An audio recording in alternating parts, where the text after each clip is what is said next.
बंद आहे म्हणते.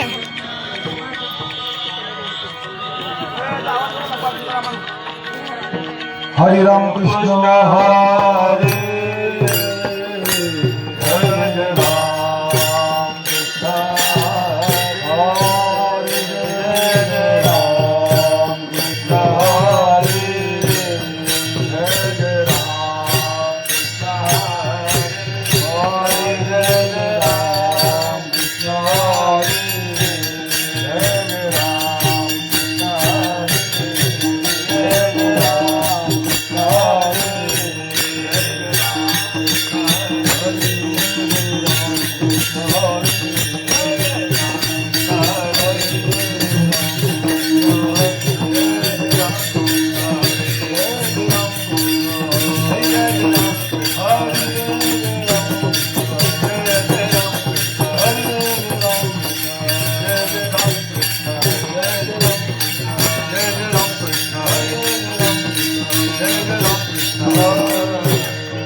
कृष्ण हरे जय राम कृष्ण हरे जय राम कृष्ण जय राम कृष्ण हरे जय राम कृष्ण हरे राम कृष्ण जय राम कृष्ण जय राम कृष्ण जय राम कृष्ण जय राम कृष्ण हरे जय राम कृष्ण जय राम कृष्ण हरे जय राम जय राम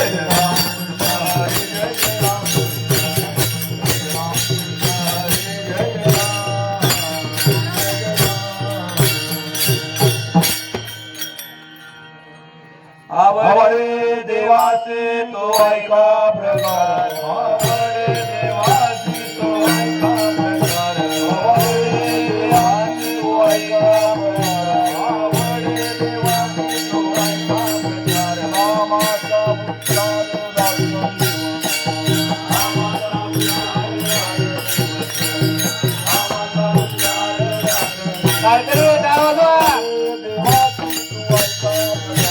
आवडे देवाचे तो ऐका प्रकार आवडे देवाचे तो ऐका प्रकार नामाचा उच्चार दाखवून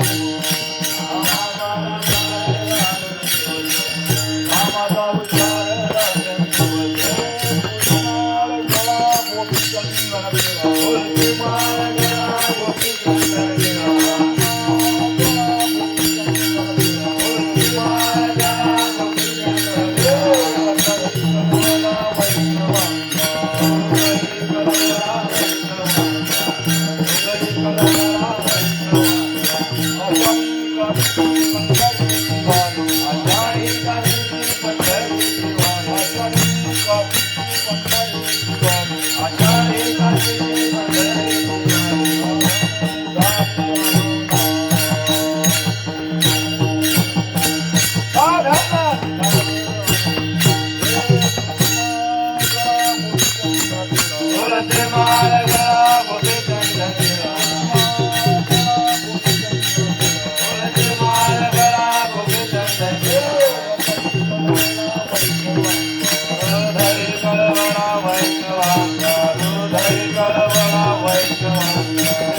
प्रकार देवाचे तो ऐका प्रकार देवाचे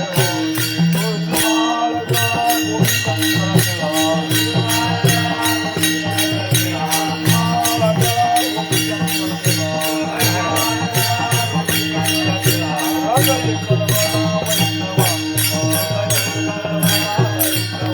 ऐका प्रकार नामाचा उच्चार नामाचा उच्चार आवडे देवाची तो ऐका प्रकारे आवडे देवाची तो ऐका प्रकारे आवडे देवाची तो ऐका प्रकारे आवडे देवाची ऐका प्रकारे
साधन निर्धारी आग नाही तुळशी माळगळा कसे पितांबर गोपी चंदन टिळा हृदय कळवळा वैष्णवांचा एका जनार्दनी ऐसा ज्यांचा नेम एका जनार्दनी ऐसा ज्यांचा नेम तो देव परम पूज्य जगी तुळशी माळगळा गोपी चंदन टिळा हृदय कळवळा वैष्णवांचा विठाल विठाल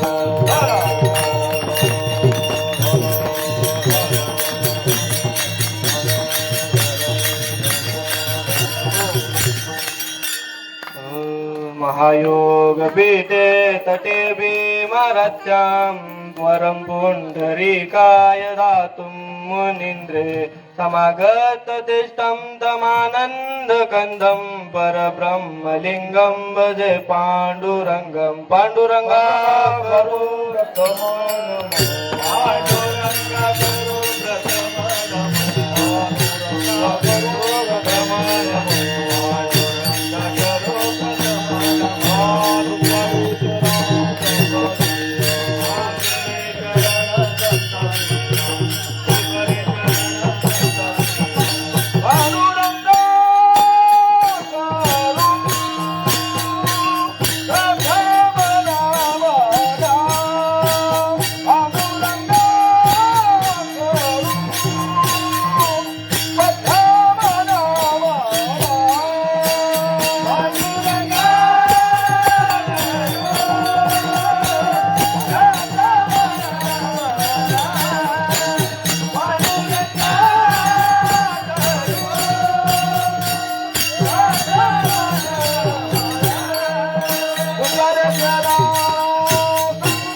पांडुरंगा करू प्रथम नमन दुसरे चरण संतांची या त्यांच्या कृपादाने एकतेचा विस्तारू बाबाजी सद्गुरु दास तुका अलंकापुरी पुण्यभूमी पवित्र तेथे नांदतो ज्ञान राजा सुपात्र तया टविता महापुण्य रासी नमस्कार माझा श्री सद्गुरु ज्ञानेश्वरासी नमो ज्ञानेश्वरा नमो ज्ञानेश्वरा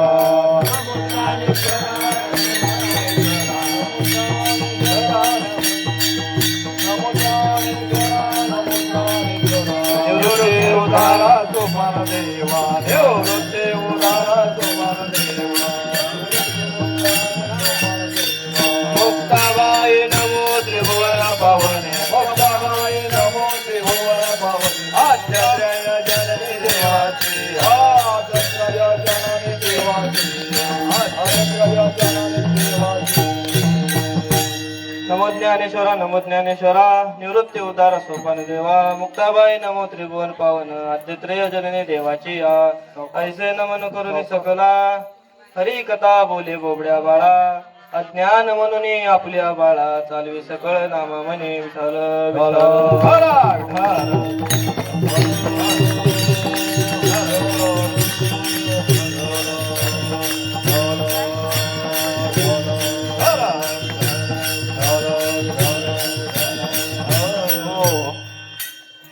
प्रथम करून चुंगी ते पंढरपूर माघवारी पायी दिंडी 16 या दिंडीतील हे दुसरे वर्ष.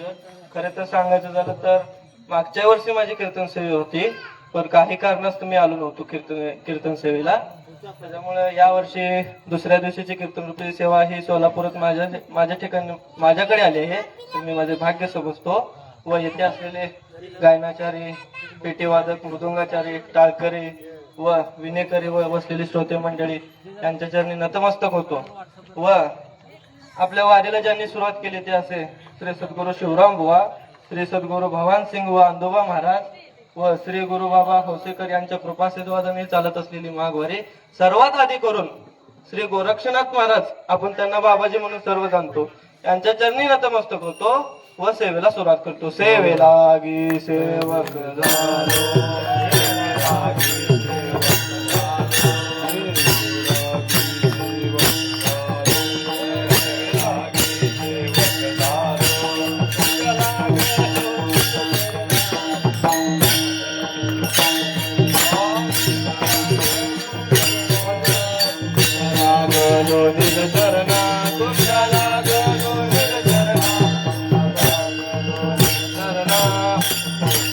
सेवेलागे सेवक झालो, तुमच्या लागलो निज चरणा. अहो तुम्ही तुक्या देवा, यावरी करा न वेरा.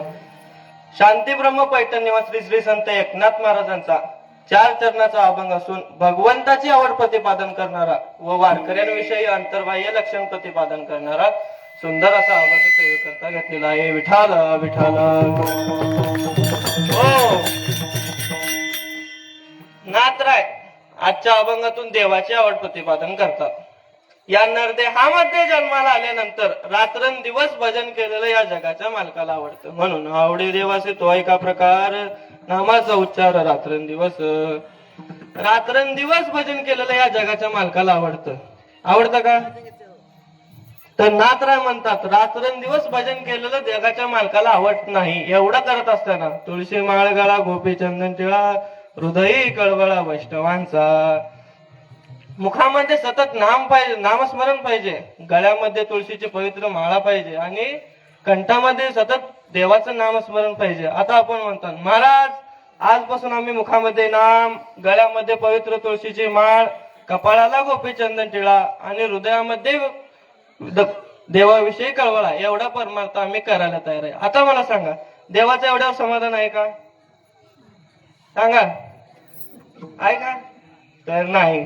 देवाचं एवढ्यावर देखील समाधान नाही. एवढं करत असताना आषाढी कार्तिकी पंढरीची वारी, साधन निर्धारी आण नाही. आषाढी कार्तिकी पंढरपूरची वारी केली पाहिजे, याच्या व्यतिरिक्त दुसरे साधन नाही. म्हणून तुम्ही म्हणाल महाराज आजपासून आम्ही मुखामध्ये नाम, गळ्यामध्ये पवित्र तुळशीची माळ, कपाळाला गोपी चंदन टिळा, हृदयामध्ये वैष्णवाविषयी कळवळा आणि आषाढी कार्तिकी पंढरपूरची वारी, एवढा परमार्थ आम्ही करायला तयार आहे. पण आमचा यात फायदा काय? तर नाथ महाराज म्हणतात जेवढं लोक देवाला पुजतात तेवढं तुला पुजतील बाबा. एका जनार्दनी ऐसा ज्यांचा नेम, तो देव परमपूज्य जगी. अशा प्रकारे अभंगाचा सरळ सरळ भावार्थ संपला. अभंगाच्या भूमिकेकडे वळण्यापूर्वी कीर्तनामध्ये बसलेल्या सर्व महिला मंडळी व पुरुष मंडळीने हाताने टाळे वाजवायचे आणि मुखाने नामस्मरण करायचं.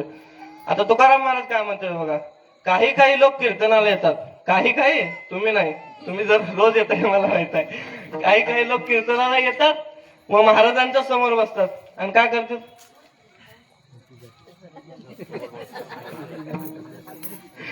महाराजांच्या समोर बसतात व टाळे वाजवायला लाज वाटते. वाजविता टाळे लाज वाटे, वाजविता टाळे लाज वाटे, वाजविता टाळे लाज वाटे.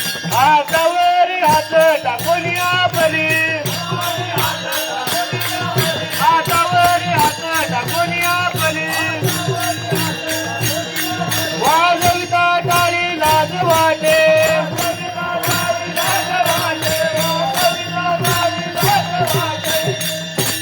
हातावर हात टाकून या परे, वाजविता टाळे लाज वाटे.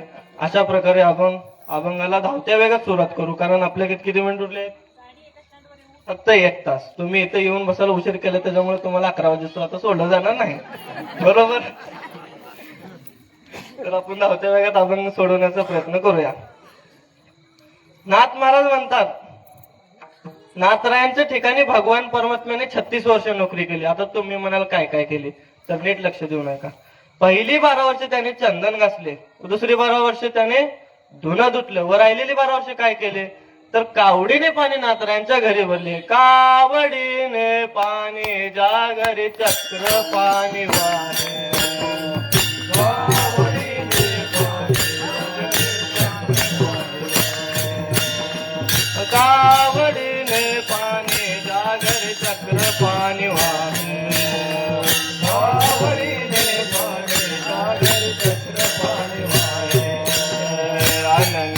भक्ती भावे निळा वंदे चांद पाय अनन्य भक्ती भावे निळा वंदे चांद पाय अनन्य भक्ती भावे निळा वंदे चांद पाय अनन्य भक्ती भावे निळा वंदे चांद पाय हो आळू आरते माझ्या स्वामी एकनाथा हो आळू आरते माझ्या स्वामी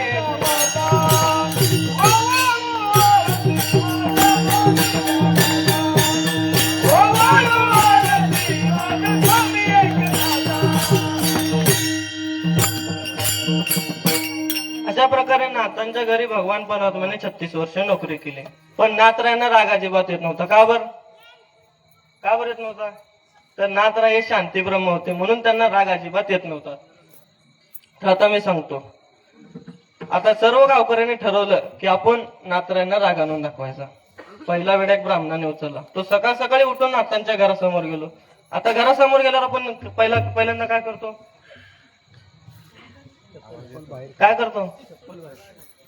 तर आपण पहिला चप्पल बाहेर काढतो. तर त्याने काय केलं, तर पायातली चप्पल न काढता नाथांच्या घरामध्ये प्रवेश केला. तेव्हा नाथराय सकाळ सकाळी उठून देवांची पूजा करत बसलेले होते. आता हे ब्राह्मण काय करतात, तर पायातल्या बुटासहित नाथराय देवांची पूजा करून देवांना ज्या पाटावर बसवणार होते त्या पाटावर जाऊन हा बसतो. तरी देखील नाथरायांना राग आला नव्हता. नाथराय त्यांची पत्नी गिरजा मातेला म्हणतात, गिरजा, अगं हे गिरजा, आपल्या घरी मोठ्यांचं लेकरू आलंय, ब्राह्मणांचं लेकरू आलंय, तर स्वयंपाक चांगला बनव, जेवण चांगलं बनव. आता जेवण ऐकताच आपल्या तोंडाला पाणी सुटतं. कशामुळं? तर लगेच आपल्याला गुलाबजामुन, बासुंदी आठवते का? आठवते. तर गिरजा माता हो म्हणाल्या. आता ब्राह्मण म्हणतात, काय म्हणतात, तर आपण येथे ज्या कामासाठी आलो आहे ते आपलं काम तसंच राहून जाईल. त्यांचं काय काम होतं, तर नाथरायांना राग आणून दाखवायचं. तेवढ्यात गिरजा माता स्वयंपाक घेऊन आल्या व खाली वाकून स्वयंपाक वाढत असताना तो ब्राह्मण पाटावर न उठला व नाथांच्या गिरजा मातेच्या पाठीवर जाऊन बसतो. तरी देखील नाथरायांना राग आला नाही, कारण नाथरायने शांती ब्रह्म होते. नाथराय म्हणतात, ब्राह्मण कितीही भ्रष्ट असले तरी ते मनाने श्रेष्ठ असतात, असे नाथरायांचे म्हणणे आहे. तेव्हा नाथराय गिरजा मातेला काय म्हणतात, पाहता गिरजा, ते ब्राह्मण तुझ्या पाठीवर बसले आहेत, तू त्यांना नीट सांभाळ, खाली अजिबात टाकू नको. आता गिरजा माता काय म्हणतात बघा. गिरजा माता म्हणतात, मला पाठीवर 4 लेकरं वागवण्याची सवय आहे. किती? 4. आणि आताच्या मातेला एक तर सांभाळ नव्हते का बघा नीट. होतंय का? असंच रोडवर बाहेर उघडं नागडं फिरत बसते, फिरते का?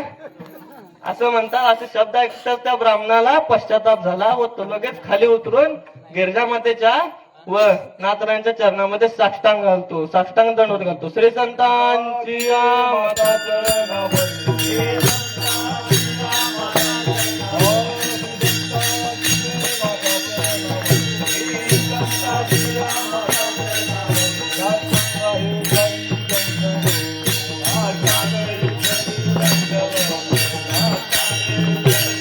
विश्रांती पावलो, विश्रांती माता चरणावरी माता चरणावरी संततिया माता चरणावरी संततिया माता चरणावरी गातमय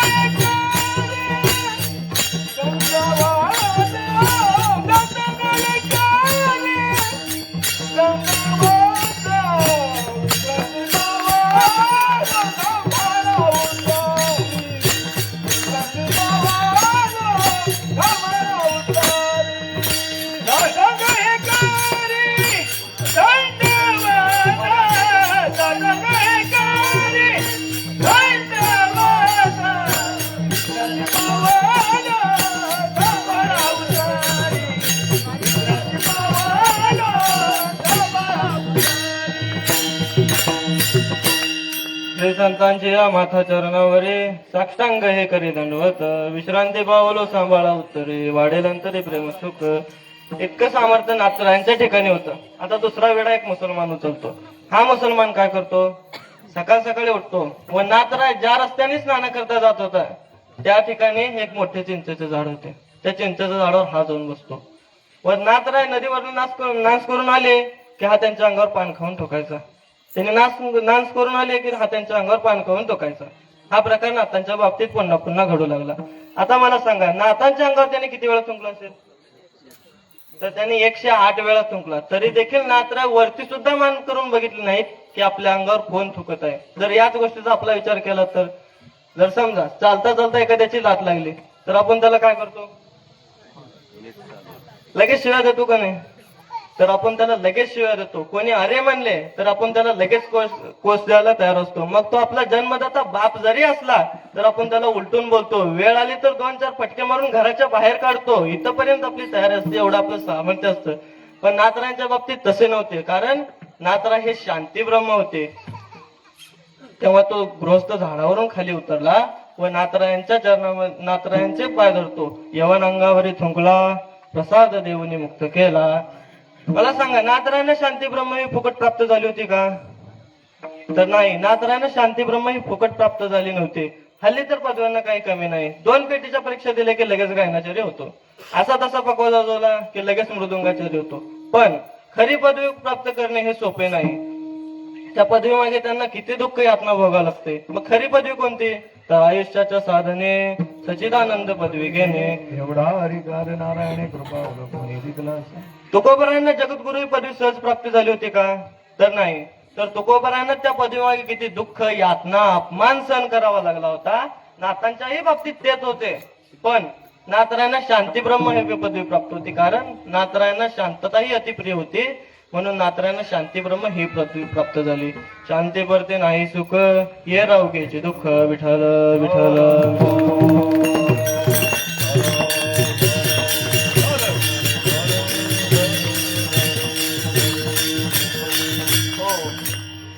आता ही शांती म्हणजे काय? तर शांती म्हणजे डीजर वाजते नव्हे. डीजर वाजते ते आताच्या काळात नवीन गाणं निघालंय ना, सांगायला वेळ नाही आपल्याला. तर ते गाणं नव्हे, तर शांती म्हणजे काय तर नीट लक्षात देऊ नका. एकदा काय झालं, एका गृहस्थाला घरामध्ये काम करत असताना विंचू चावला. तेव्हा तो डॉक्टरांकडे जातो. डॉक्टरांना म्हणतो, डॉक्टर साहेब, माझ्या हाताला विंचू चावला आहे, मला खूप त्रास होतोय, खूप दुःख होतंय, तर मला काहीतरी औषध द्या. तेव्हा डॉक्टरांनी त्याला एक इंजेक्शन दिलं व त्याला एक सोबत बँडेज पट्टी दिली व त्याला सांगितलं की बाबा तू घरी जा आणि ज्या ठिकाणी तुला विंचू चावला आहे त्या ठिकाणी ही बँडेज पट्टी लाव. त्याला विंचू चावला होता ह्या बोटाला. हा गेला व आपल्या बायकोला म्हणतो, माझ्या बायको, मला विंचू पोटे चावला. आता याची बायको हे काय म्हणते, आपल्या विंचूच्या उजव्या कोपऱ्यात. हाही शाळेत येते जातो व भिंतीच्या उजव्या कोपऱ्याला बँडेज पट्टी चिटकावून देतो. आता तुम्ही सांगा, विंचू याला चालला होता का भिंतीला चालला होता? दुःख याला वालतं का भिंतीला होत होतं? तर दुःख याला होत होतं. म्हणून वाचारतं आणि लक्षात कुणाला कळत नाही.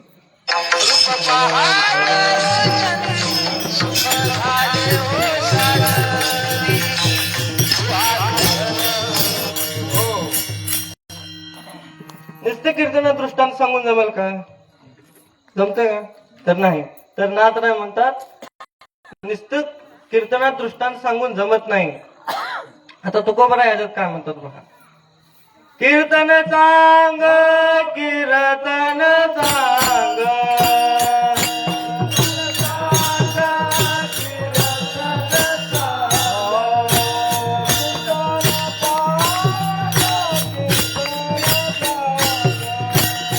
कीर्तन सांग, कीर्तन सांग,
कीर्तन सांग कीर्तन सांग होय हरी रूपांग अवघा रपला देह भाव.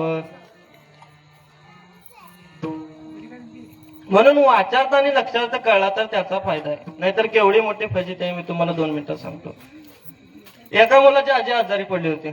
हा डॉक्टरांकडे गेला. डॉक्टरांना म्हणतो, डॉक्टर साहेब माझी आजी खूप आजारी पडली आहे, तिला खूप उलट्या होतात, खूप ताप आला आहे, तर कोणते तरी औषध द्या. आता डॉक्टरांनी याला सांगितलं, एक मला काही येणं होत नाही बाबा, कारण माझ्याजवळ खूप पेशंट आहे, म्हणून त्याला एक औषधाची बॉटल दिली. तो घरी गेला. त्याला जाताना डॉक्टर म्हणले होते की बाळा तू हे औषध आजीला असे नको पाजू, तर तू हे औषध आजीला हलवून पाजव. तेव्हा घरी गेला व शेजारच्या मित्राला बोलावतो व एकट्याने म्हातारीचे पाय धरले व एकट्याने हात धरले व म्हातारीला असा हलवू लागला की ती म्हातारी जिवंत असलेली त्याने मारूनच टाकली. जिवंत असलेली त्याने मारूनच टाकली. तेव्हा हा डॉक्टरांकडे आला व म्हणतो, डॉक्टर साहेब तुमच्या इलानंतर माणसं मारू लागली. आता डॉक्टरचा काय जो दोष होता का? तर नाही. ते येऊन म्हणतो, डॉक्टर साहेब तुमच्या इलानंतर माणसं मरायला लागली. डॉक्टर त्याला म्हणतात, काय झालं ते तरी सांग. तेव्हा तो म्हणतो, तुम्ही अजिबात काही बोलायचं नाही, माझ्या आजीला तुम्ही मला जिवंत करून द्या.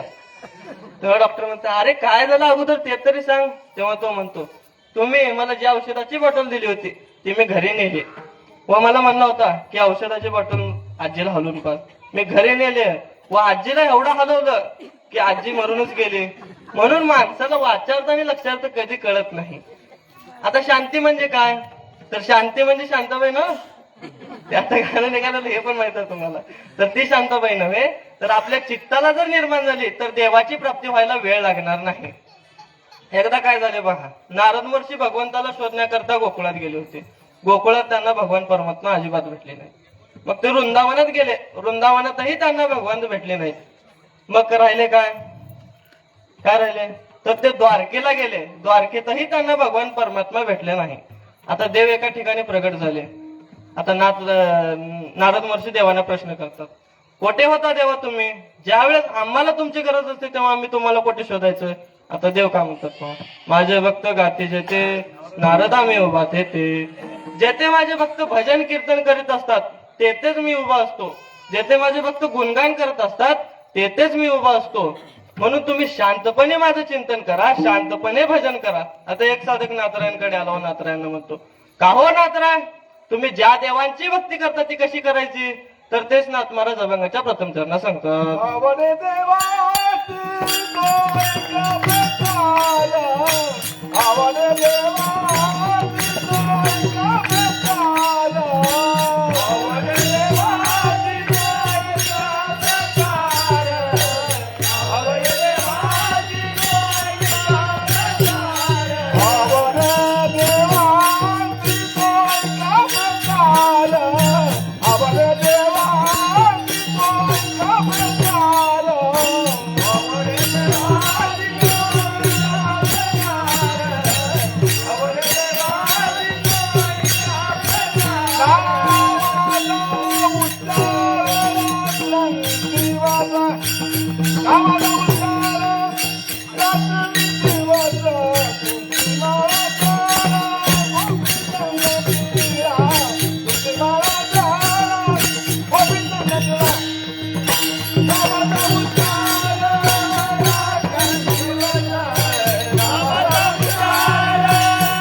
आवडे देवाचे तो एका प्रकार नामाचा उच्चार रात्रंदिवस. तुळशी माळ गळा गोपी चंदन टिळा हृदय कळवळा वैष्णवांचा. नाथराय म्हणतात, नामस्मरण करणारे भक्त देवाला खूप आवडतात. आता हे कुठलं युग चालू आहे मला सांगा. आता कलियुगाचं एक उदाहरण सांगा. नाथराय म्हणतात, कलियुगात तर नामस्मरणाला फार महत्व आहे. द्वापार युगात देवाला प्राप्त करण्यासाठी 12 पुत्राची महत्व होती, बरोबर. आणि सत्ययुगात देवाची भक्ती करण्यासाठी ध्यानधारणा या मार्गाने जावे लागले. आणि त्रेतायुगात देवाची प्राप्त करण्यासाठी यज्ञाधिक मार्गाने जावे लागले. आता राहिले काय, तर कलियुग. आता कलियुगात भगवान परमात्मा काय म्हणतात, कलियुगात तर माझे भक्त खूप कामाधंद्यात व्यस्त असतात, खूप बिझी असतात. म्हणून भगवंताने आता सोय साधना सांगितली आहे. कलियुग माझे करावे कीर्तन कलियुग माझे करावे कीर्तन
कलियुगा माझे करावे कीर्तन जेणे नारायण देईल भेटी. नाथराय म्हणतात नामस्मरण करण्याला फार महत्व आहे.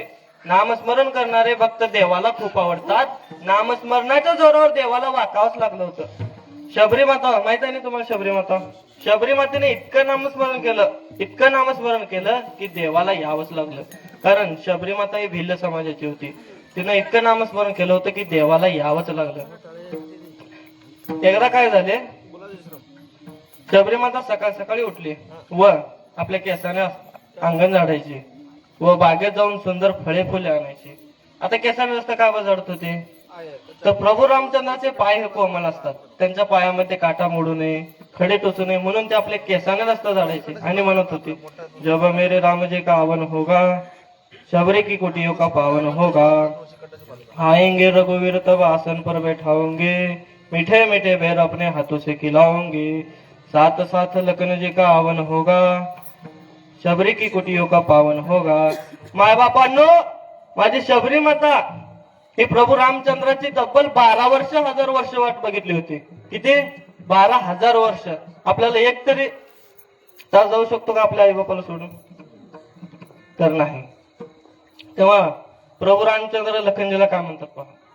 लखनजी, आज आपल्या मातेला भेटायला जायचे आहे. आता लखनजी म्हणतात, आपल्या सुमित्रा कौशल्या माता सोडून आणखी कोण माता आहेत? तर आता प्रभू रामचंद्र म्हणतात, या मातेने तर आपली फक्त 14 वर्ष वाट बघितली, पण या माताने आपली जन्मोजन्माची वाट बघितली आहे. आपल्याला तेथे जावंच लागतं. तेव्हा प्रभू रामचंद्र व लखनजी शबरी मातेच्या आश्रमात जातात. तेव्हा शबरी मातेचे नामस्मरण चालू होते. श्रीराम जय राम जय जय राम असे नामस्मरण चालू होते. तेव्हा प्रभू रामचंद्र तिथे गेले व शबरी मातेला हलवलं. शबरी माता भानावर आल्या व लगेच त्यांच्या गुरुदेवाचे शब्द आठवले. आता त्यांचे गुरुदेव कोण होते?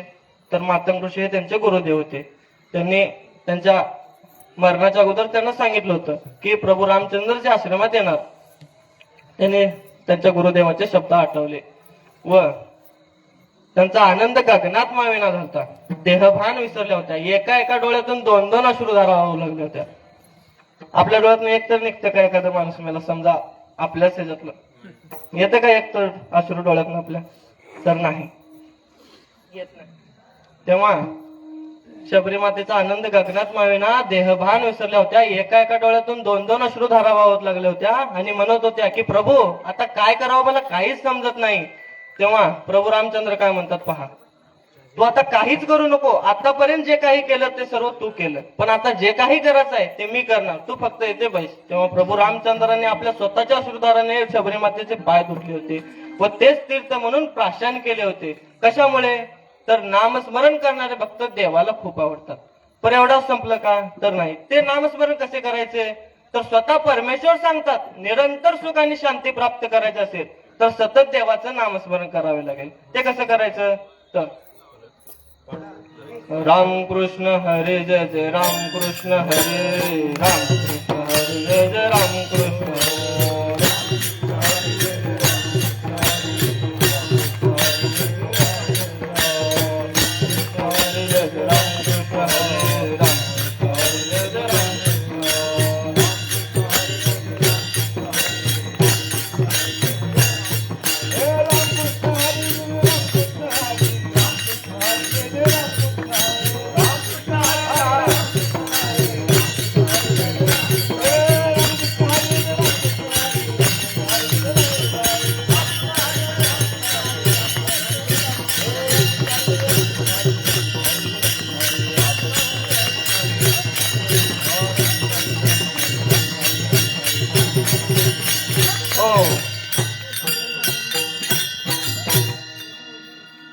असं नामस्मरण करावं लागतं. आता एवढ्यावर संपलं का तर नाही.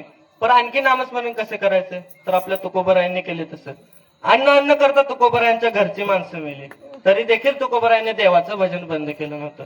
जर आपला विचार केला तर जर आपल्याला समजा परमार्थात एखादी ठेच लागली एखादी अडचण आली आपण परमार्थ सोडायला तयार असतो की नसतो तर असतो. कधी कधी तर आपले देव धार्जी नाही म्हणून आपण गळ्यातल्या माळी काढून यायला लागतो. बरोबर गळ्यातल्या माळी काढून यायला लागतो. पण तुकोबरायांचं तसं नव्हतं. तुकोबरायांना किती मोठमोठी संकट आली होती तरी देखील तुकोबरायांनी देवाचं भजन बंद केलं नव्हतं. आता ही गोष्ट कोणीतरी जाऊन रामेश्वर शास्त्रीने सांगितली. का हो रामेश्वर शास्त्री तो तुकोबर आहे बघा स्वतःला छान काय समजतो लोक त्याच्या पाया काय पडतात कीर्तन काय करतो भजन काय करतो तुम्ही असल्यावर हे योग्य नाही. आता तुकोबरायांचं रामेश्वर शास्त्रींचा चेहरा लालबन झाला. हे लगेच तुकोबरायांच्या घरासमोर जाऊन म्हणतात कोठे आहे तो तुकाराम. तो तुकोबरायांच्या घरचे म्हणतात का हो शास्त्री का काम होते का. शास्त्री म्हणतात काय नाही कोठे आहे तो तुकाराम. आता त्यांच्या घरचे काय म्हणतात पहा ते आत्ताच बाहेर शौचास गेलेत. कोणत्या दिशेला गेले तर या दिशेला गेले. शास्त्री त्या दिशेने जातात व त्यांना कोठून तरी आवाज आला पांडुरंग हरी पांडुरंग हरी असा आवाज आल्यावर रामेश्वर शास्त्रींना कळालं की हे तुकोबरायच असते. तेव्हा ते त्यांना बघितले वर रागावून म्हणतात अरे अरे तू क्या तू एवढ्या खाणी देवाचं नाव घेतो तुला लाज तरी वाटते का. आता तुकोबराय काय म्हणतात पहा थांबा शास्त्री देवाचं नाव मी नाही घेत तर माझी जीभ घेते. तेव्हा रामेश्वर शास्त्री तुकोबरायांची जीभ बाहेर ओढली व त्यांना आतून आवाज आला की श्री विठ्ठल असा आवाज आल्यावर त्यांना कळालं की तुकोबराय हे सामान्य पुरुष नाही साक्षात विष्णूचा अवतार आहे. म्हणे रामेश्वर भट्ट तुझा तुका विष्णू नाही तुझा. तेव्हा रामेश्वर शास्त्री तुकोबरायांचे पाय धरले व म्हणाले तुकोबराय मला माफ करा मी चुकलो मी तुम्हाला ओळखू शकलो नाही पण मला तुमच्यापासून अजिबात दूर करू नका. आता तुकोबराय काय म्हणतात पहा करा क्षमा अपराध महाराज तुम्ही सिद्ध. आता तुकोबराय म्हणाले उठा शास्त्री उठा माणूस हा चुकीचा पुतळा आहे. माणसाकडून तर चुका होत असतात तुमच्याकडनं होतात का होतात का. प्रत्येक पावलाला आपल्याकडनं चूक होत असते बरोबर. प्रत्येक पावलाला आपल्याकडून चुका होत असतात. तेव्हा तुकोबरायांनी शास्त्रीला उठवलं व म्हणाले माणूस हा चुकीचा पुतळा आहे माणसाकडून तर चुका होतच असतात पण खरं सांगतो देवाचं नाव मी नाही घेत तर माझी वाचा अनावर झाली आहे मी तिला रोखू शकत नाही. माझी मजा झाली अनावर वाचा छंद या नामाचा घेतला असेल. तो साधक म्हणतो जर देवाला एवढं नामस्मरण प्रिय असेल तर मी देखील नामस्मरण करेन. आता नाथराय म्हणतात तू काय एकदा नामस्मरणाला सुरुवात केली की गळ्यामध्ये पवित्र तुळशीची माळ घाल कपाळाला गोपीचंदन टिळाला व सतत हृदयामध्ये देवाचं नामस्मरण असू दे. ते शांती ब्रह्म पैठण निवासी श्री संत एकनाथ महाराज अभंगाच्या दुसऱ्या चरणात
काळा गोपीचंदन टिळा हृदय कळबळा वैष्णवांचा. आता भगवंताला किती तुळस प्रिय आहे तर मी सांगतो. अतिप्रिय आवडे तुळशी बुक्का तैसेची प्रीती करी भोळ्या भाविका.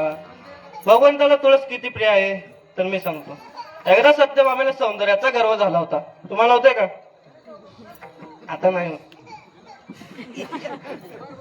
गर्व झाला होता, पण भगवंताला गर्व अहंकार अजिबात सहन होत नव्हता. ते मात्र जरी होय अभिमान मेरू तो समान भार देवा. तेव्हा भगवंताने नारद महर्षीला सांगितलं की नारद महर्षी तुम्ही सत्यभामेचा गर्व नाहीसा करण्यात तुम्ही तिथे जावा. आता नारद महर्षी या कामात आधीच पटत होते. ते तिथे गेले. तेव्हा सत्यभामेने त्यांची यशापूजा केली. यशापूजा म्हणजे काय? तथा गप्पा निघाल्या. सत्यभामा म्हणाले, नारद महर्षी मला हाच पती जन्मोजन्मी मिळण्यासाठी काहीतरी व्रत सांगा. तेव्हा नारद महर्षी सांगायला सुरुवात करतात, तू या जन्मी जर कपडे दान केले तर पुढच्या जन्मी तुला चांगले चांगले वस्त्र मिळतात. तुम्ही केलं का कुणाला? निदान देवाला तरी करत जावा. जर या जन्मी आपण भूमिदान केले तर पुढच्या जन्मी आपण राजा होतो. भूदाने होसे कृपाळू.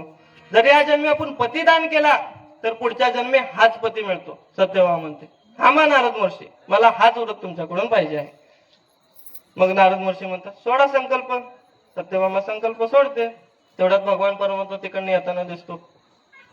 नारद महर्षी हात करतात व म्हणतात, थांबा देवा, तुम्ही आता इकडे यायची तुम्हाला काहीच गरज नाही. तुम्ही आता आमच्या पाठीमागे मागे यायचं. आता देवालाही तेवढंच हवं होतं, कारण नारद महर्षी त्यांना आधीच सांगितले होते. मग काय, नारद महर्षी त्यांच्या पुढे आणि भगवान परमात्मा त्यांच्या पाठीमागे मागे. हा प्रकार भगवंताच्या 16,108 बायकांनी पाहिला होता. बरोबर. आता तुम्हाला आश्चर्य वाटत असेल की भगवंताला 16,108 बायका होत्या, त्याच्यामध्ये तेवढी शक्ती होती. तो जगाचा पोशिंदा आहे, त्याला 16,108 बायका सांभाळणं अवघड आहे का? तर नाही. आता काही काही जण काय म्हणतात बघा, भगवंताने 16,108 बायका केल्या होत्या, आपल्याला 4-5 केलं तर काही हरकत नाही.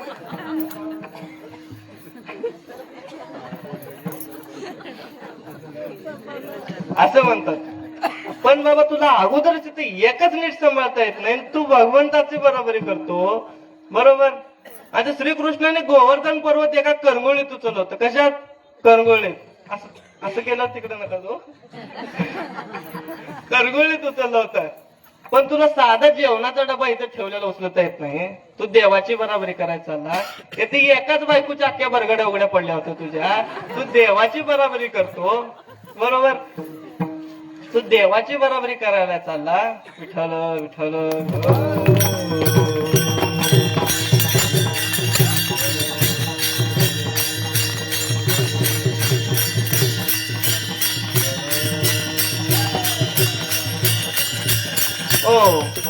आता राहिल्या कोण?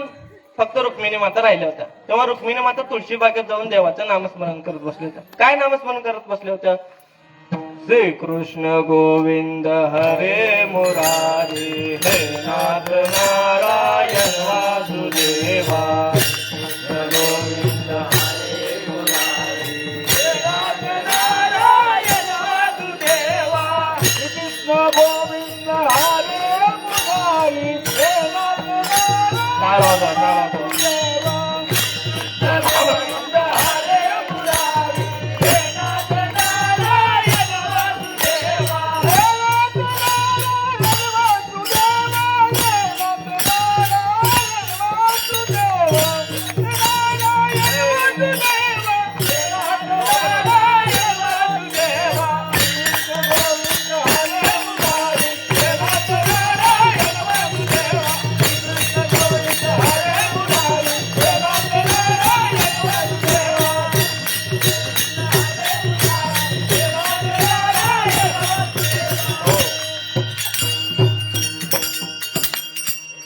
पण लक्षात घ्या, भगवंताला 16,108 बायका सांभाळणं काहीच अवघड नव्हतं.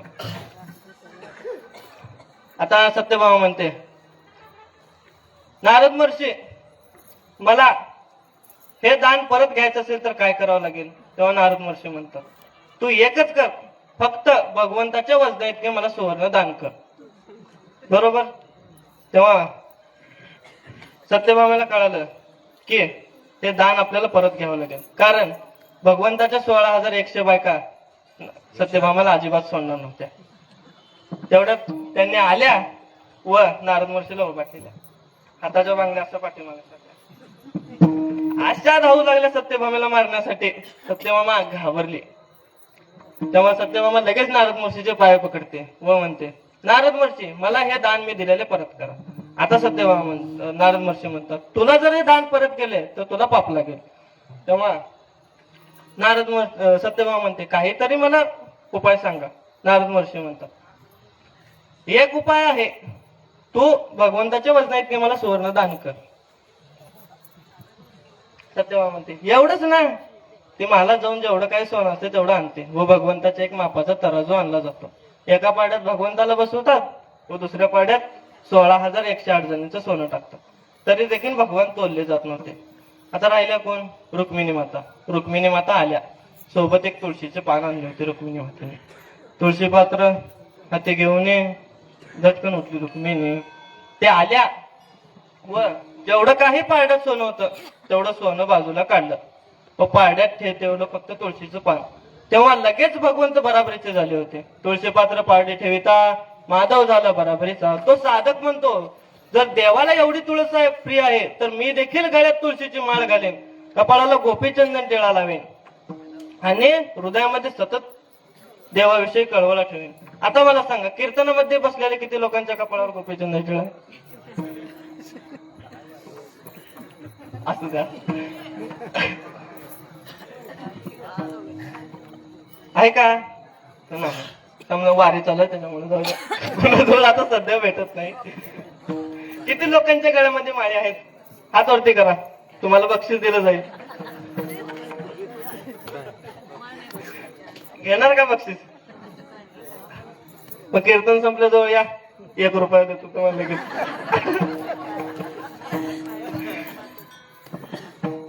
आता यातले किती लोक भजन करतात, कीर्तन करतात? किती जण करतात किंवा ऐकायला जातात? समजा तुम्ही एकटं जाता का? ते बाकीचे रोज त्यांनी येतात. एवढे जण करतात. पण आता मला सांगा, ज्ञानेश्वरी कोणी लिहिली? कोणी लिहिली? अवघ्या थोड्याच लोकांना माहित आहे. पण नुसत्या वाऱ्या करू नका, दिंड्या करू नका. ते कसं करायचं हे देखील आपण जाणून घेतलं पाहिजे. आता काही लोकांचं मत आहे की ज्ञानेश्वरी ही ज्ञानोबारायांनी लिहिली, पण तसं नाही. ज्ञानेश्वरी ही सच्चिदानंद बाबांनी लिहिली. ज्ञानेश्वरी ही फक्त ज्ञानोबारायांनी सांगितली होती आणि लिहिली कोण? तर सच्चिदानंद बाबांनी. म्हणून वाऱ्या करू नका, दिंड्या करू नका, 2 धाम 3 धाम 4 धाम करू नका. ते कसं करायचं, का करायचं याचा देखील विचार केला पाहिजे. आणि कपाळाला रोज गोपीचंदन टिळा लावायचा वा गळ्यामध्ये पवित्र तुळशीची माळ असली पाहिजे. कारण गोपीचंदन टिळा लावल्याने एक फायदा होतो. गोपीचंदन टिळा लावल्याने एक फायदा होतो, ते तुम्हाला 2 मिनिटात सांगतो. त्या अगोदर आपण मुखाने नामस्मरण व हाताने टाळे वाजवायचे.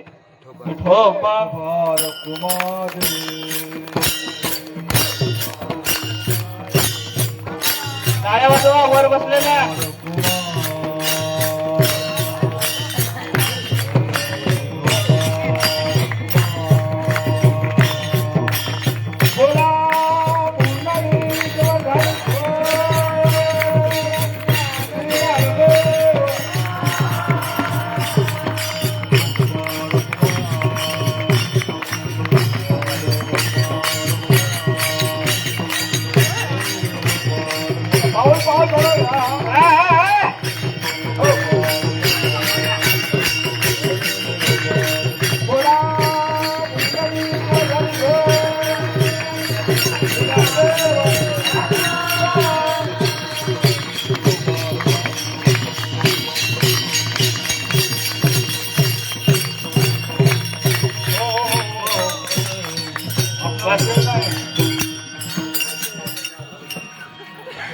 आवडे देवाचे तो एका प्रकार, नामाचा उच्चार रात्रंदिवस. तुळशी माळा गळा गोपीचंदन टिळा, हृदयी कळवळा वैष्णवांचा. आषाढी कार्तिकी पंढरीची वारे, साधन निर्धारी आन नाही. तुळशी माळ गळा गोपीचंदन टिळा, हृदयी कळवळा वैष्णवांचा. एका जनार्दनी ऐसा ज्यांचा नेम, तो देव परम पूज्य जगी. तुळशी माळ गळा गोपीचंदन टिळा, हृदयी कळवळा वैष्णवांचा. आता गोपीचंदन टिळा लावल्याने काय होतं ते तुम्हाला सांगतो. एका वकिलाला एक साधक भेटला होता. तो म्हणतो की बाबा तू गळ्यामध्ये पवित्र तुळशीची माळ घाल. तो वकील काय म्हणतो पहा, मला अजिबात जमणार नाही, कारण मला कोर्टात जावं लागतं. आता आत घातलेली माळ लोकांना दिसणार आहे का? तर नाही. तेव्हा तो नाही म्हणतो. तेव्हा तो साधक म्हणतो मग तू असं कर, कपाळाला गोपीचंदन छोटासा लाव, फक्त तुला दिसलं पाहिजे असा लाव. तेव्हा तो म्हणतो मला अजिबात जमणार नाही, कारण मला कोर्टात जावे लागतं. तेव्हा तो साधक म्हणतो मग तू असं कर, दुसऱ्यांच्या कपाळावरचं गोपीचंदन टिळा तू रोज पाहायचा. आता याच्या घरासमोर एक कुंभार काका राहत होते. तेव्हा तो ठीक आहे म्हणतो. हा सकाळी सकाळी डोळे चोळत उठला. पहिल्या दिवशी मग गंध पाहतो त्यांच्या कपाळावरचा, व कामाला जातो. पण घडलं काय, तर एक दिवस याला उठण्यास उशीर झाला. तेव्हा कुंभार काका माती आणण्यासाठी शेतामध्ये गेले होते. हा उठला, डोळे चोळत चोळत बाहेर आला व येऊन पाहतो तर काय कुंभार काका तिथे नव्हते. तो घराकडे गेला त्यांच्या व घराची जाऊन कडी वाजवतो. त्यांची पत्नी म्हणते कुंभार काका आत्ताच माती आणण्यासाठी रानामध्ये गेले आहेत. तसाच हा डोळे चोळत चोळत ढेकळत उडत जातो रानामध्ये. बघ जातो रानामध्ये व कुंभार काका माती खंदत असताना त्यांना एक सोन्याचा हांडा सापडला. हा तिथे गेला व लांबूनच म्हणतो पाहिला रे पाहिला. आता कुंभार काकाला वाटलं की याने सोन्याचा हांडाच पाहिला की काय, कारण हे अगोदरच वकील होते. त्यांना वाटलं की याने सोन्याचा हांडा आता बघितला, आपल्याला काय आता ठेवत नाही. तेव्हा कुंभार काकाने लगेच त्याचे पाय पकडायला सुरुवात करतात. आता त्याला कळत नाही की आपले पायाच का वर पडतात. तेव्हा कुंभार काका म्हणतात हवं तर यातला निम्मा हांडा तुम्ही घ्या व निम्मा हांडा मला द्या, पण तुम्ही कोणाला सांगू नका. तेव्हा निम्मा हांडा त्याला दिला व निम्मा हांडा याने घेतले. आता मला सांगा, जर याने गोपीचंदन टिळा स्वतःच लावला असता तर याला पूर्ण सोन्याचा हांडा भेटला असता की नसता? तर भेटला असता. म्हणून संत महात्म्याबद्दल, वैष्णवाबद्दल हृदयामध्ये कळवळा असला पाहिजे. हृदय कळवळा वैष्णवांचा. संत महात्म्याबद्दल हृदयामध्ये जिव्हाळा असला पाहिजे. आता वैष्णव श्रीकृष्णाला काय म्हणतात पहा, वैष्णव तो जया अवघा देव परिमाया. माझे ज्ञानोबा नुसते वैष्णव नव्हते, तर ते महावैष्णव होते. काय तर महावैष्णव होते. ज्ञानदेव वैष्णव मोठा. तो साधक म्हणतो जर देवाला एवढं नामस्मरण प्रिय आहे, एवढं देवाला तुळशीची माळ आवडते, कपाळाला गोपीचंदन टिळा आवडते, तर हे समजा मी करायला तयार आहे. पण नाथराय म्हणतात तू एवढं करून चालणार नाही, तुला एवढं सर्व करून देखील आषाढी कार्तिकी पंढरपूरची वारी केली पाहिजे. तेच नाथ महाराज अभंगाच्या तिसऱ्या चरणात सांगतात.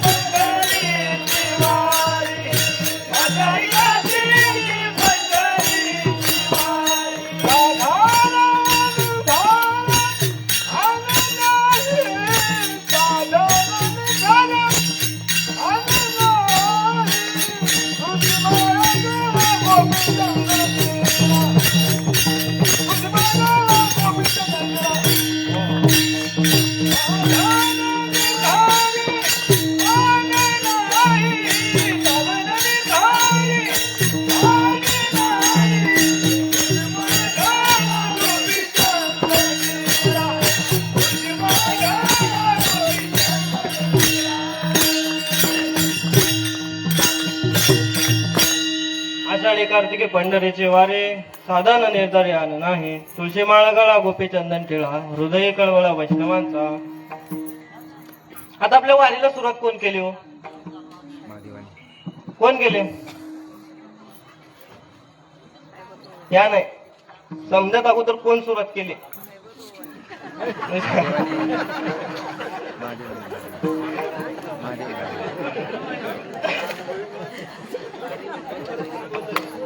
कोण गेले? असू द्या. आता आपण वाऱ्या करतो, यात काय विशेष आहे का? तर नाही. माझ्या ज्ञानोबाराने सुद्धा वारी केली होती. एवढा असून तो देवांचा देव असणारा महादेवाने त्यानेही वारी सुरुवात केली. एका जनार्दनी शिरोमणी विठ्ठल विठ्ठल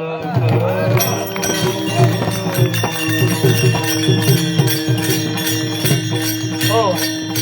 एका जनार्दनी वैष्णव शिरोमणी महादेव. आता मी वारी कोण सुरुवात केली याचं उदाहरण तुम्हाला देणार आहे. एकदा काय झाले, महादेव आषाढी कार्तिकी पंढरपूरची वारी चालू होते. आषाढी चालू होते, पण सांगितलं तुम्हाला आषाढी कार्तिकी पंढरीची वारी असते. आषाढी कार्तिकेला ते निघाले. निघता निघता त्यांना पार्वती मातेने पाहिलं. पार्वती माता आता काय म्हणतात, कुठे चाललात? आता महादेव म्हणतात, कुठे नाही, माझ्या पांडुरंगाची आषाढी वारी आहे, मी वारीला चाललो आहे. तेव्हा पार्वती माता म्हणतात, मलाही यायचं आहे. महादेव म्हणतात, बाई तू नको येऊ, तू येतेच थांब. पार्वती मातेने इतका हट्ट धरला की शेवटी महादेवाचा विलाजच नव्हता. बाया पुढे कोणाचाच इलाज चालत नाही. साक्षात देव आला तरी चालणार नाही. तेव्हा महादेव त्यांना येण्यास होकार देतात. पार्वतीने सर्व आवरावर केली व दोघे निघाले. तेवढ्यात त्यांना आतून आवाज येतो की थांबा थांबा, मलाही यायचं आहे. आता हा कोण? तर लंबोदर पितांबर फणीवर वंदना, सरळ सोंड वक्रतुंड त्रिनयना. तर लांब नकाचा मोठ्या पोटाचा तो गणेश गणपती गजानन म्हणतो, थांबा मला पण यायचं आहे. आता महादेव म्हणतात, बाबा तू नको येऊ, तू येतेस थांब, मी तुला खाऊ देतो. महादेव म्हणतात, काय? गणपती बाप्पा म्हणतो, मला खाऊ बिऊ अजिबातच नको, कारण आई बाप सोबत गेल्यावर मुलालाही जा वाटतं त्यांच्या पाठीमागे मागे. मला खाऊ बिऊ काहीच नको, मला तुमच्यासोबत यायचं आहे. पार्वती माता म्हणाल्या, येत आहे ना लेकरू, येऊ द्या, लहानपणापासून सवय लागून जाईल. सवय आपल्याला माहिती आहे कशी आहे ती, सवय लागून जाईल. तेव्हा महादेव म्हणतात, पण याला न्यायचं तर कसं? पार्वती माता म्हणतात, बाकी आपली फोर व्हीलर आहे की. आता यांची फोर व्हीलर कोण? तर नंदी महाराज.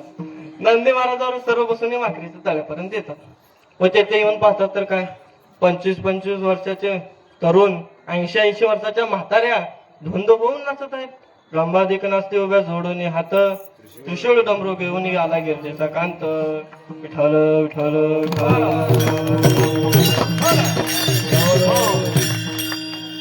येऊन पाहतात तर काय, सर्व धुंद होऊन नाचतात.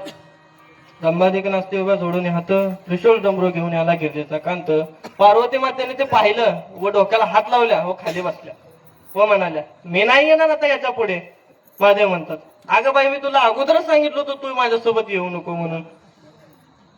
तेव्हा महादेवाने त्यांना तेथेच ठेवलं व गणपती बाप्पा, नंदी व महादेव निघाले पंढरपूरच्या दिशेने. चंद्रभागेचे स्नान केले, पुंडलिकाचं दर्शन घेतलं व दर्शन रांगेत लागलं. आता या महादेवाने काय केले पहा, आपल्या नंदीला देखील रांगेत घेतलं. कशामुळे? तर महादेव म्हणतात, या वारकऱ्यांनी जर खाली झेंडा वर दांडा केला तर आपलं काय खरे नाही. पंढरीचे वारकरी अधिकारी मोक्षाचे. तेव्हा महादेवाने नंदीला पुढे आल्यावर एका मारुतीच्या मंदिरासमोर ठेवलं. तुम्ही आजही पहा, 11 रुद्र मारुती गणपती समोर नंदीला बसवलेला आहे. तेव्हा गणपती व महादेवाने जाऊन प्रथम नामदेव पायरीचे दर्शन घेतले व आत गेल्यावर गणपतीला एका साईडला बसवलं. माहित आहे ना तुम्हाला कुठं बसवलं? जवळ जे मुळोजनची समाधी आहे मंदिरात उजव्या हाताला, तिथे गणपतीला बसवलं व महादेव आत डोकावून पाहतात तर काय, मुंगीलाही पाऊल ठेवले इतकं जागा नव्हतं, एवढी गर्दी त्या मंदिरात भरली होती. तेवढ्यात भगवान पांडुरंगाने महादेवाला बघितलं व म्हणतात, साक्षात देवांचा देव महादेव माझ्या वारीसाठी आला आहे. तेव्हा पांडुरंगाने लगेच विटेवरून उडी मारली व पांडुरंगाने आपल्या डोक्यावर महादेवाला धारण केलं. तुम्ही आजही पहा, पांडुरंगाच्या डोक्यावर भगवान शंकराच्या आकाराची टोपी आहे. म्हणून आपल्या वारीला कोणी सुरुवात केली? तर भगवान शंकरांनी. म्हणून तुम्ही कधी वारी विसरू नका, कारण आपण जिज्ञासू होण्यासाठी प्रयत्न करतो. वारीला जाण्याच्या अगोदर आपल्याकडनं एकतर नियम घडला पाहिजे, तर ते नाथ महाराज अभंगाच्या शेवटचे देवा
जनार्दनी ऐसा ज्यांचा नेम तो देव परमपूज्य जगी तुळशी माळगळा गोपी चंदन टिळा हृदय कळवळा वैष्णवांचा नात्राय म्हणतात एका जनार्दनी ऐसा ज्यांचा नेम.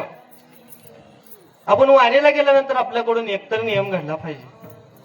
सकाळी उठायचं, आंघोळ करायचं, तुळशीला पाणी घालणे, कपाळाला गोपीचंदन टिळा लावणे, एवढं जरी केलं तर देवाचं एक नियम घडतो.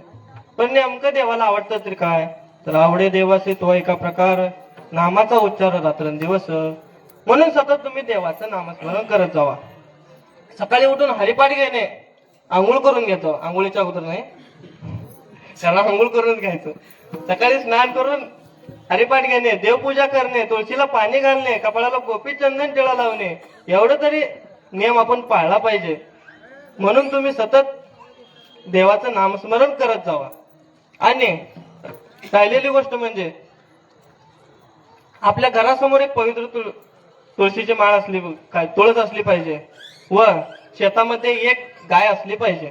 कारण गायीच्या शरीरामध्ये 33 कोटी देवांचा वास असतो, बरोबर? 33 कोटी देवांचा वास असतो. म्हणून ते जर रोज तुम्ही दर्शन घेत जावा. आणि प्रत्येकाच्या घरी ही गाय असलीच पाहिजे. आतापर्यंत जे काही चिंतन तुमच्या मांडण्यात, जे काही समोर तुमचं चिंतन मांडण्याचा प्रयत्न केला ते माझं काही नसून सर्व गुरुवर्यांचं आहे. व येथे असलेले टाळकरी, विनेकरी, गायनाचार्य, मृदंगाचार्य, पेटेवादक व बसलेले श्रोते मंडळी व माऊली ज्ञानोबरायांच्या चरणी, पांडुरंगाच्या चरणी, गोरक्षनाथ महाराजांच्या यांच्या चरणी, बाबाजी यांच्या चरणी व येथे असलेले श्री स्वामी समर्थ महाराज अक्कलकोट माहिती आहे ना, यांच्या चरणी अर्पण करतो व सेवेला पूर्णविराम देतो. ज्ञानेश्वर माऊली